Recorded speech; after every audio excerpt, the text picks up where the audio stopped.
The morning sun cast long shadows across the dusty town square as Sarah May stood on the wooden platform, her hands trembling despite her efforts to appear brave. The auctioneer's voice boomed across the gathered crowd, but the words felt distant and unreal to her ears. At 19, she had never imagined her life would come to this moment. "Now here we have Miss Sarah May," the auctioneer announced, his voice carrying the practiced tone of someone who had done this countless times before. "A fine young woman, healthy and strong, knows her way around a kitchen and can manage a household proper-like." Sarah May kept her eyes fixed on a point just above the crowd's heads, refusing to meet the gazes of the men below. Some looked at her with pity, others with calculation, and a few with something that made her stomach turn. The debt collector, Mr. Hartwell, stood to the side with his arms crossed, a satisfied smirk on his weathered face. 3 months earlier, Sarah May had been living peacefully with her elderly aunt on a small farm outside town. Aunt Martha had raised her since she was 7. After her parents died in a wagon accident, they weren't rich, but they managed well enough with their vegetable garden, a few chickens, and the occasional sale of Martha's famous preserves at the local market. Everything changed when Aunt Martha fell ill with pneumonia during the harsh winter. The doctor's bills piled up like snowdrifts, and when spring came, Martha was too weak to work the land.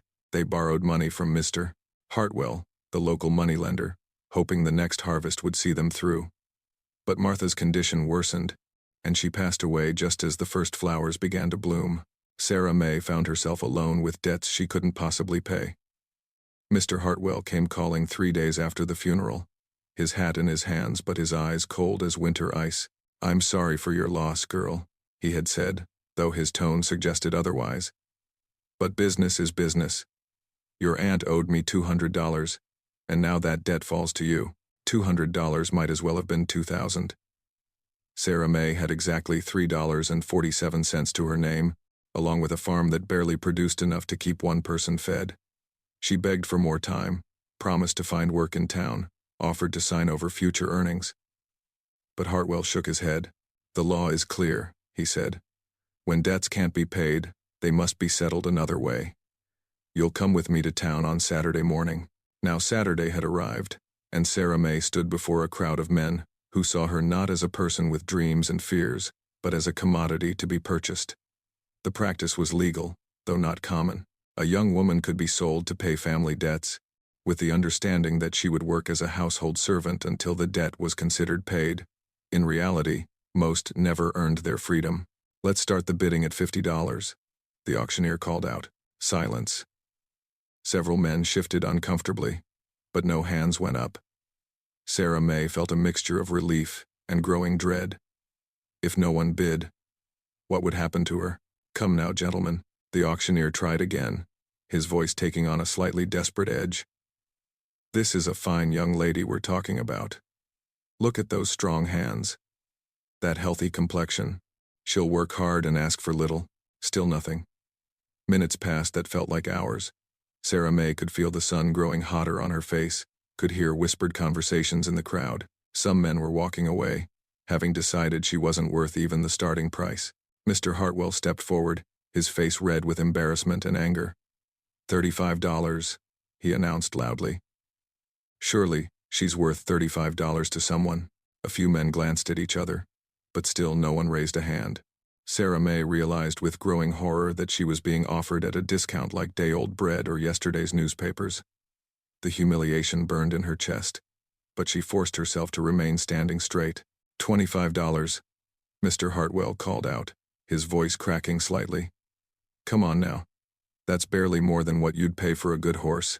The comparison to livestock made Sarah May's cheeks burn with shame, but she bit her lip and stayed quiet.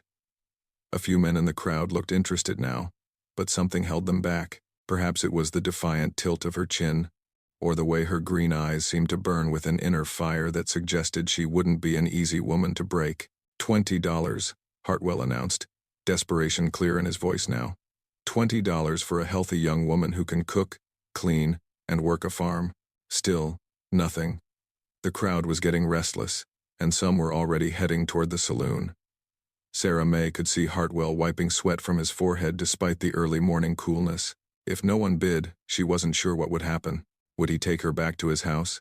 Sell her to travelers passing through? The possibilities made her stomach churn. $15. Hartwell tried once more. $15, and I'll throw in her aunt's cooking pots and what's left of the farm equipment. This was it. Half the original asking price, plus extras. Sarah May closed her eyes briefly, trying to summon the strength to endure whatever came next. When she opened them again, she noticed a man standing apart from the main crowd, leaning against the post office building. He was tall and lean, with sun-weathered skin and dark hair that needed cutting.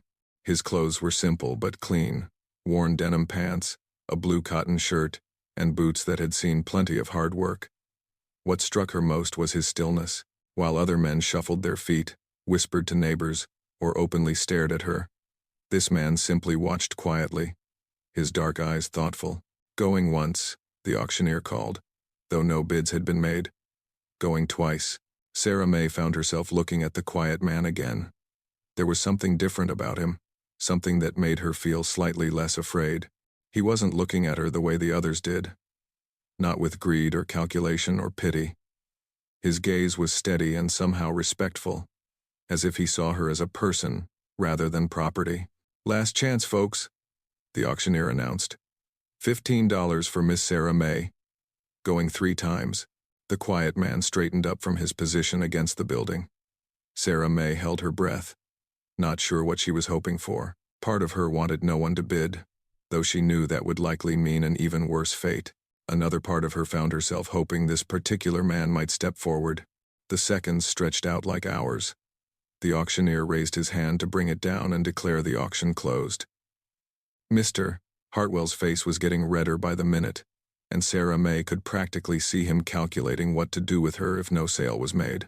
In that moment of suspended time, Sarah May caught the quiet man's eyes across the square. Something passed between them. Not romantic, but a kind of recognition. He seemed to see past the humiliating circumstances to the person she really was, and in his dark eyes, she thought she glimpsed something she hadn't seen in weeks: kindness. The auctioneer's hand began to descend, ready to declare the auction a failure. The crowd held its breath, some amused by the spectacle, others uncomfortable with the whole proceedings. Sarah May straightened her shoulders and lifted her chin higher, determined to face whatever came next with as much dignity as she could muster. But just as the auctioneer's hand reached the bottom of its arc, movement caught everyone's attention. The quiet man pushed away from the building and took a step forward, then another. The crowd turned to look at him as he made his way through the gathered men with unhurried, purposeful steps. Sarah May's heart began to beat faster as she watched him approach the platform. He moved with the easy confidence of someone comfortable in his own skin, unbothered by the attention now focused on him. When he reached the front of the crowd, he stopped and looked up at her once more. This time, when their eyes met, Sarah May saw something that made her breath catch. It wasn't desire or ownership she read in his expression, but something that looked almost like a promise that whatever happened next, he would treat her with the respect she deserved. The man reached into his vest pocket and pulled out a small leather wallet. He counted out some bills with careful precision, then looked up at the auctioneer who was waiting with barely concealed relief. $15, the man said quietly, his voice carrying clearly across the now silent square. His tone was calm and measured, as if he were ordering supplies at the general store rather than purchasing a human being. The auctioneer's face broke into a wide smile. "Sold," he called out with obvious relief. To the gentleman in the blue shirt for $15, the crowd began to disperse, some men slapping the quiet stranger on the back with comments. Sarah May was grateful she couldn't hear clearly. Mr. Hartwell hurried over to collect his money, counting the bills twice before tucking them into his coat pocket. Sarah May remained on the platform, unsure what to do next. The man who had just bought her, she didn't even know his name, stood quietly as the auctioneer completed the paperwork. When the business was finished, he walked over to the platform and looked up at her. "My name is Thomas Mitchell," he said simply. "You can come down now." His voice was gentle, with a slight drawl that suggested he'd spent time in the Southern Territories. Sarah May climbed down from the platform on shaking legs, still not quite believing this was real. When she reached the ground, Thomas Mitchell stepped back to give her space, a gesture that surprised her. "I have a wagon just over there," he said, nodding toward a sturdy-looking vehicle hitched to 2 horses. "We can collect your things and head out whenever you're ready." Sarah May nodded, not trusting her voice. As they walked toward the wagon, she snuck glances at this man who now, legally, owned her. He didn't look like the type to be cruel. But then again, she'd learned not to trust appearances. What she couldn't figure out was why he had stepped forward when no one else would. What did he want with her? The ride out of town was quiet, with only the sound of wheels on dirt and the occasional snort from the horses. Thomas Mitchell didn't try to make conversation, for which Sarah May was grateful. She needed time to process what had just happened and what it might mean for her future. As the town faded behind them, Sarah May found herself wondering what kind of life awaited her. Would she be a kitchen servant? A farm hand? Something worse? The only thing she knew for certain was that her old life was over, and whatever came next would depend entirely on the quiet man sitting beside her, his hands steady on the reins as they rode toward an uncertain future. The wagon wheels creaked rhythmically as they traveled deeper into the countryside, leaving the dusty town far behind. Sarah May sat rigid on the wooden seat, her hands clenched in her lap, stealing glances at the man beside her. Thomas Mitchell kept his eyes on the road ahead, his weathered hands steady on the reins. The silence between them stretched on, but it wasn't uncomfortable. More like the quiet that comes before an important conversation. After what felt like hours, they crested a small hill, and Sarah May caught her first glimpse of where she would be living. The ranch spread out before them like something from a dream she might have had in better times. A modest two-story house sat surrounded by well-maintained outbuildings, with pastures stretching toward rolling hills in the distance. Cattle dotted the landscape like dark spots on green canvas, and she could see horses grazing in a nearby corral. "It's not much," Thomas said quietly, speaking for the first time since they'd left town. "But it's home." Sarah May wanted to tell him it was beautiful, that it looked like the kind of place she'd always imagined living if she'd had the choice. Instead, she just nodded, reminding herself that she was here as property, not a guest admiring the scenery. As they approached the house, a woman emerged from the front door, wiping her hands on an apron. She was perhaps 40 years old, with graying brown hair pulled back in a practical bun and kind eyes that immediately focused on Sarah May with curiosity rather than judgment. Thomas brought the wagon to a stop and climbed down, then turned to offer Sarah May his hand. She hesitated for a moment before accepting his help, surprised again by his courtesy. "Sarah May," Thomas said as the woman approached. "This is my sister, Elena." "Elena, this is Sarah May." Elena stepped forward with a warm smile that immediately put Sarah May more at ease. "Welcome to our home," she said simply, and something in her tone suggested she meant it. "Elena helps me run the ranch," Thomas explained as he began unloading Sarah May's few possessions from the wagon. "She'll show you around and help you get settled." Sarah May expected to be led to servants' quarters or perhaps a room in the barn. Instead, Elena guided her into the main house and up a wooden staircase to a small but comfortable room on the second floor. Sunlight streamed through clean windows, and a handmade quilt covered a real bed. Not a cot or pile of straw, but an actual bed with a wooden frame and everything. "This will be your room," Elena said, setting down the bundle that contained all of Sarah May's worldly possessions. "There's fresh water in the basin, and clean towels in the chest there. Supper's in about an hour if you'd like to join us." "Join you?" Sarah May repeated, confused. "You mean, at your table?" Elena tilted her head, studying Sarah May with those kind eyes. "Where else would you eat?" After Elena left, Sarah May sat on the edge of the bed, trying to understand what was happening. Nothing about this situation matched what she'd expected. The room was nicer than anywhere she'd ever slept. The people were treating her like a guest rather than purchased property. And most confusing of all, Thomas Mitchell seemed to have no intention of explaining why he'd bought her or what he expected in return.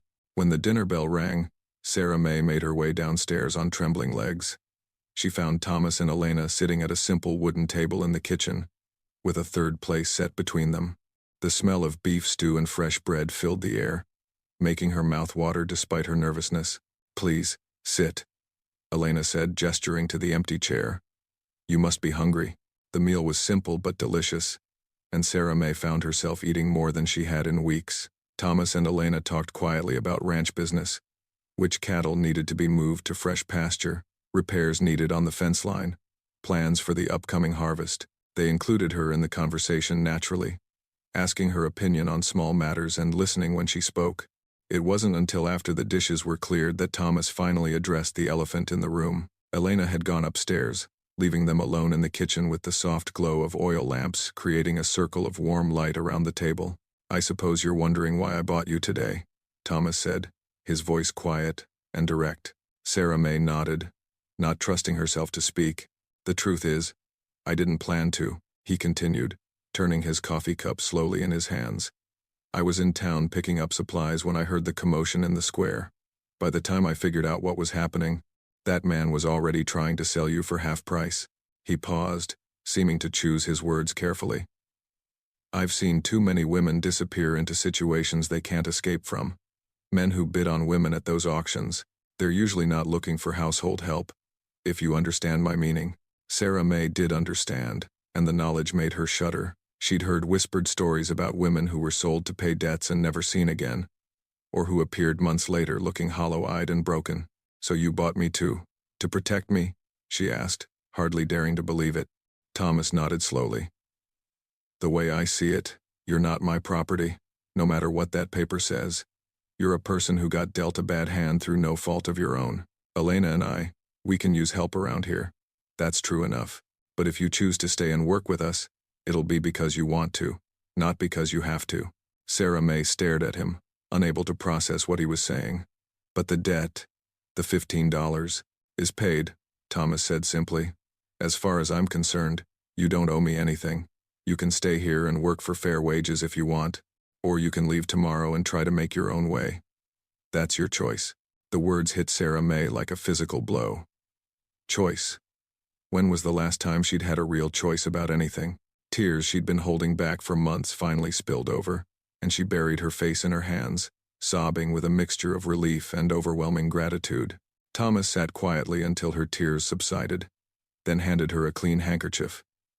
"There's no shame in crying," he said gently. "You've been through more than anyone should have to bear." Over the next few weeks, Sarah May began to understand the rhythm of life at the Mitchell Ranch. She woke before dawn to help Elena prepare breakfast for the ranch hands, spent her mornings tending the vegetable garden and helping with household tasks, and her afternoons learning about cattle and horses from Thomas. To her surprise, he treated her like a student rather than a servant, patiently explaining how to read the signs that indicated healthy livestock, teaching her about pasture rotation and weather patterns. When she showed interest in the bookkeeping side of ranch management, he spent evenings teaching her to read the ledgers and understand the business. "A woman should know how to manage finances," he said one evening as they worked through the accounts by lamplight. "Too many women are left helpless when their circumstances change." Elena became the sister Sarah May had never had, teaching her skills her aunt had never known. How to preserve meat properly, how to make soap and candles, how to read the subtle signs that predicted changes in weather. More than that, Elena listened to Sarah May's stories about her aunt and her old life without pity, treating her past as valuable history rather than tragic circumstances. But it was Thomas who surprised Sarah May the most. Despite his quiet manner, he had a dry sense of humor that emerged when he was comfortable. He read books in the evenings, real books with stories and poems, not just practical manuals. When he discovered that Sarah May loved stories but had never learned to read very well, he began reading aloud after dinner, his deep voice bringing adventures and romances to life in their simple kitchen. "Why aren't you married?" Sarah May asked Elena one afternoon, as they worked together in the garden. It had been bothering her. Both Mitchell siblings were attractive, kind people who owned a prosperous ranch. In most communities, they would have been considered excellent catches. Elena's hands stilled on the tomato plant she was staking. "Thomas was engaged once, about 5 years ago," she said quietly. "A beautiful girl from a wealthy family in San Antonio. But when she came to visit the ranch, she took one look at our life and decided she needed someone who could give her a mansion in the city and servants to wait on her." "That's terrible," Sarah May said, meaning it. "Perhaps," Elena replied with a small smile. "But it taught Thomas something important about the kind of woman he wanted to share his life with. Someone who would love the land as much as he does, who wouldn't mind getting her hands dirty, who would be a true partner." As summer progressed, Sarah May found herself settling into ranch life in ways she'd never expected. The work was hard, but satisfying. She grew stronger from the physical labor and more confident as she mastered new skills. Thomas began sending her to town to conduct business, trusting her with money and important transactions. Elena taught her to shoot a rifle, declaring that any woman living on a ranch needed to know how to protect herself. But perhaps most importantly, Sarah May rediscovered parts of herself that had been buried under months of worry and grief. Her laugh, which had been silenced since her aunt's death, began to return. She started humming while she worked, the way she used to do as a child. She found herself looking forward to each new day instead of simply enduring it. One evening in late August, as they sat on the front porch watching the sunset paint the sky in shades of orange and pink, Thomas broke a comfortable silence. "There's something I need to tell you," he said, his voice unusually serious. Sarah May felt her stomach tighten with worry. Had she done something wrong? Was he going to ask her to leave after all? "I've been thinking about your legal situation," Thomas continued. "According to the law, I still own your contract of servitude. I want to have it destroyed, officially, so there's no question about your freedom." Relief flooded through Sarah May, followed quickly by something else. Sadness? The thought of her legal connection to Thomas being severed should have made her happy, but instead it left her feeling strangely hollow.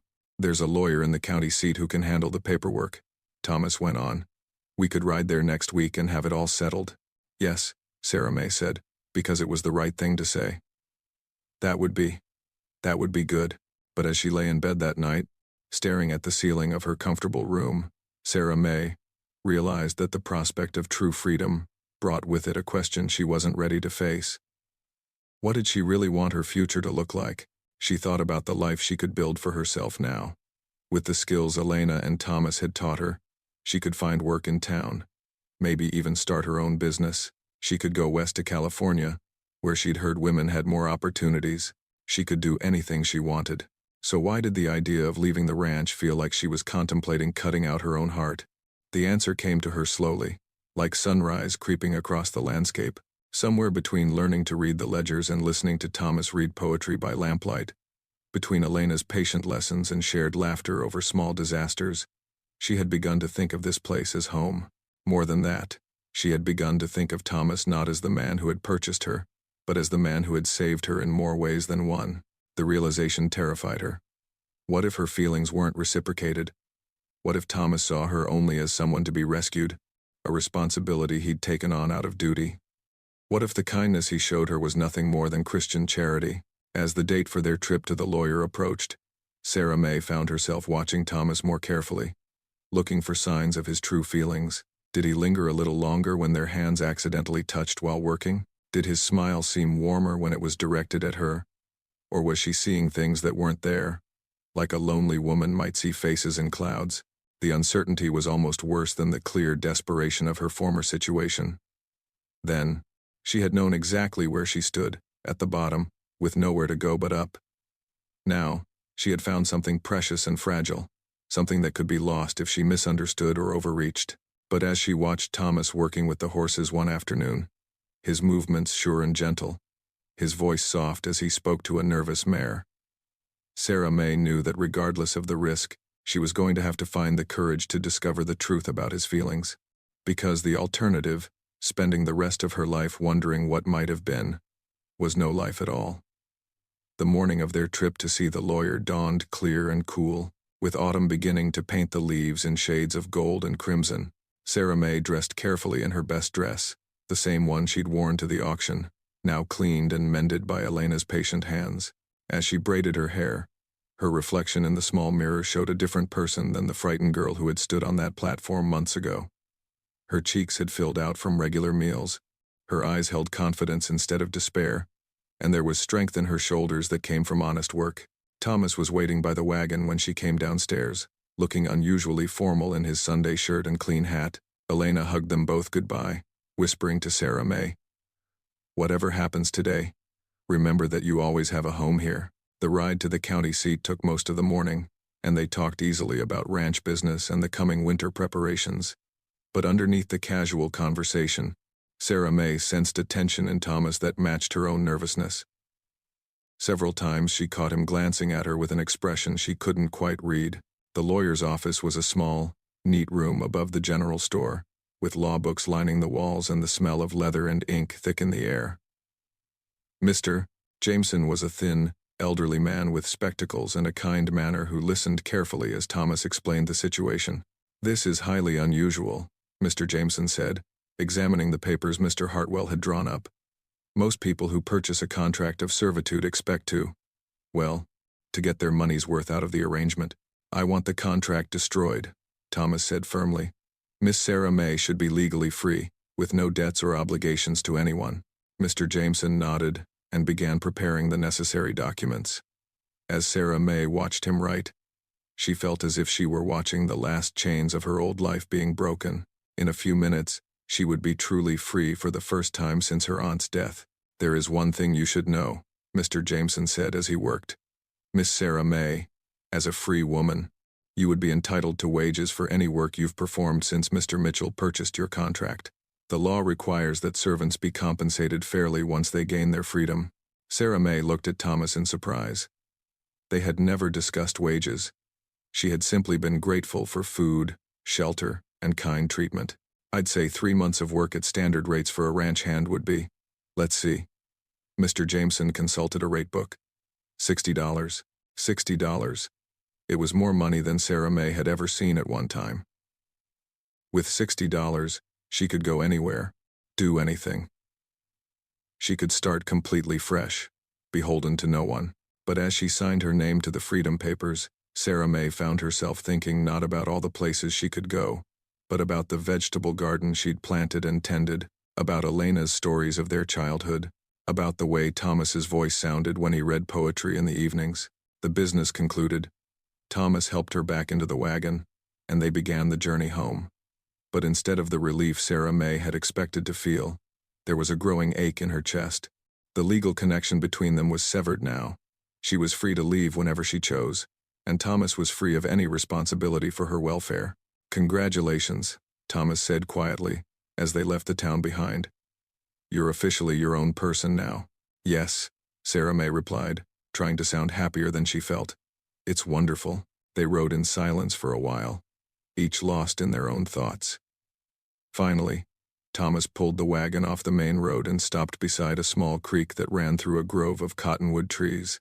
"I thought we might rest the horses for a bit," he said, though the animals showed no signs of fatigue. They sat on a fallen log beside the water, watching leaves drift downstream. Sarah May waited for Thomas to speak, sensing he had something on his mind. "There's something I need to say," he finally began, his eyes fixed on the flowing water. "Something I should have said weeks ago, but I couldn't while legally you were." He stopped, seeming to struggle with the words. "The truth is, Sarah May, somewhere along the way, you stopped being someone I was helping and became someone who means a great deal to me." Sarah May's heart began to beat faster, but she remained silent, afraid that speaking might break the spell of this moment. "I know the circumstances of how we met were terrible," Thomas continued, his voice growing stronger. "And I know you might see me as just the man who bought you, no matter how good my intentions were. But I need you to know that when I look at you now, I don't see someone I rescued. I see the woman I've fallen in love with." The words hung in the air between them like something fragile and precious. Sarah May felt tears gathering in her eyes, but for once they were tears of joy rather than sorrow. "I love you too," she whispered, the words coming out in a rush. "I've loved you for weeks, but I was so afraid you only saw me as a responsibility, as someone you had to take care of." Thomas turned to face her fully, and the expression in his dark eyes was everything she had hoped for but been afraid to believe in. "Never that," he said softly. "You're the strongest, most capable woman I've ever known.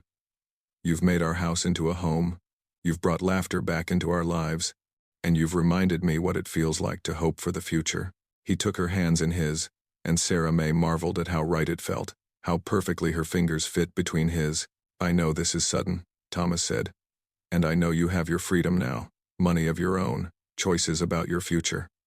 I don't want you to feel pressured or obligated in any way, but Sarah May, would you consider staying? Not as someone who works for me, but as my partner, as my wife?" The proposal was so different from anything Sarah May had ever imagined that for a moment she couldn't speak. No flowers, no bended knee, no fancy words. Just an honest man offering to share his life with her as an equal. "Yes," she said, laughing through her tears. Yes, of course, yes.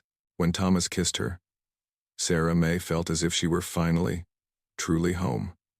All the fear and uncertainty of the past months melted away, replaced by a certainty so strong it took her breath away.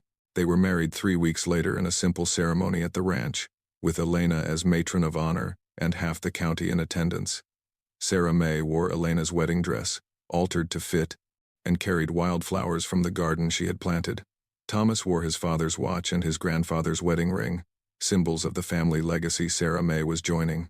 During the ceremony, as they spoke their vows under the big oak tree in the front yard, Sarah May thought about the journey that had brought her to this moment. The auction that had seemed like the end of everything had actually been the beginning of a life better than any she could have imagined. But perhaps the most meaningful moment came during the reception, when Mr. Henderson, the store owner who had been at the auction, pulled Thomas aside. I have to ask, Mr. Henderson said, clearly having had a few drinks. Why did you bid on her that day? What made you step forward when no one else would? Thomas looked across the yard to where Sarah May was laughing with Elena and some of the neighbor women, her face glowing with happiness. I saw courage, he said simply, standing up there on that platform, being humiliated and offered like livestock, but still holding her head high. I knew right then that any woman with that much strength and dignity was someone special, someone worth saving. And now? Mr. Henderson asked. Thomas smiled, watching as Sarah May caught his eye across the yard and winked at him. Now I know she saved me right back, he replied. As the sun set on their wedding day, Sarah May and Thomas sat on their front porch, watching the stars appear one by one in the darkening sky. Sarah May wore her simple gold wedding band and leaned against her husband's shoulder, marveling at how safe and loved she felt. Do you ever think about that day at the auction? Thomas asked quietly. Sarah May considered the question. Sometimes, she admitted, but not the way you might think. I used to see it as the worst day of my life, but now I think it might have been one of the best. How do you figure? Because it brought me to you, she said simply.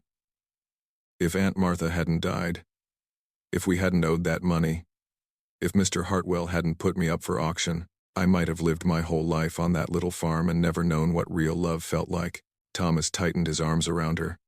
I used to think about all the things that had to go wrong to bring you to me, and I felt guilty for being grateful for your suffering. Don't feel guilty, Sarah May said firmly.